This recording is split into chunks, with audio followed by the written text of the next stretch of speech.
আমরা গত 1.5 বছর ধরে এই দিনটার অপেক্ষায় ছিলাম, একটা সুষ্ঠু নির্বাচন। আজকে আলহামদুলিল্লাহ সেই নির্বাচন হতে যাচ্ছে। সকাল থেকেই সারা দেশে অত্যন্ত শান্তিপূর্ণ অবস্থা বিরাজ করছে এবং ভোটের একটা অনুকূল পরিবেশ বিরাজ করছে। আমি সকালেই খবর নিয়েছি সারা বাংলাদেশের কোথায় কি হচ্ছে।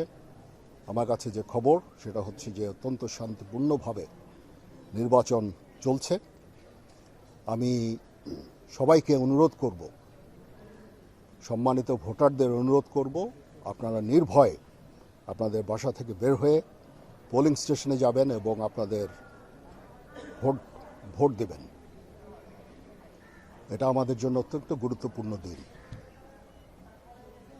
আর যারা ভোট দিতে পারছেন না, আপনারা মিডিয়ার লোকজন, আপনারা কিন্তু একটা অত্যন্ত গুরুত্বপূর্ণ কাজ করছেন।